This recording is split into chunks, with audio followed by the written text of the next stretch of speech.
Alam ng lahat na sementeryo ang kinatatayuan ng eskwelalang ito.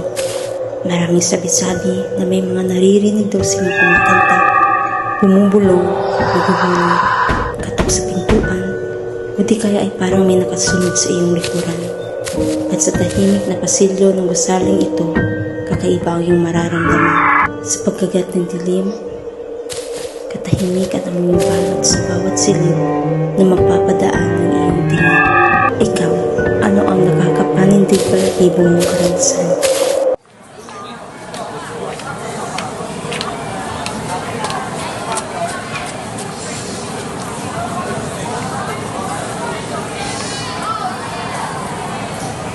Uy, alam mo ba, may nabasa ko sa Freedom Wall. Yung mga third year, nagklase daw sila ng 7 p.m.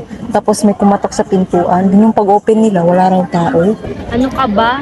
Yun palang third year tayo, yung experience ko. Diba yung 7 p.m. ang class, nag-CR ako. Yung pagbalik ko, habang naglalakad ako, akala ko may kasabay ako. Paglingon ko sa likod, wala palang katao-tao. Tapos, ano nangyari? Huwag na nga natin pag-usapan. Patakot. Kuya?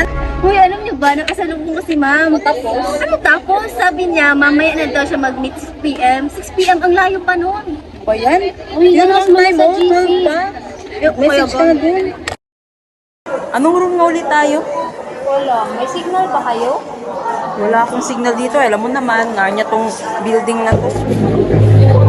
Ba't walang tao? Asan sila? Saan sila?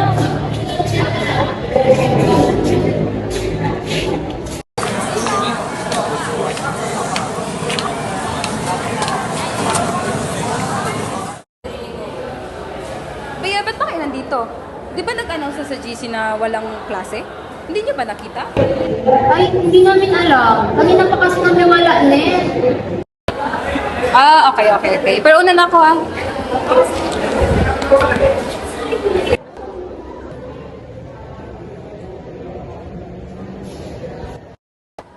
Ma'am, akala ko po walang pasok. Ano ko ba walang klase? Wala naman, wala na. Dito na tayo.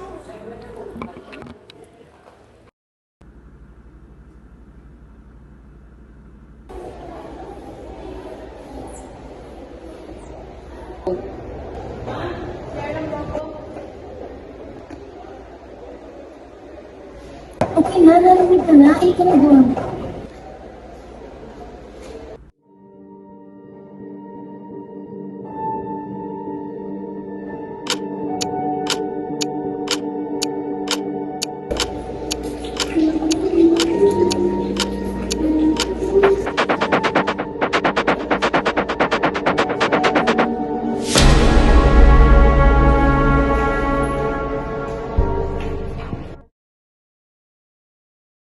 Oh, Miss Abukay, bakit nandito ka pa? Di ba dineclare ko kanya wala ng klase sa GC? Ma'am, ba't may karga po kayong bag? Wala na po bang klase? Kaka-CR ko lang kasi.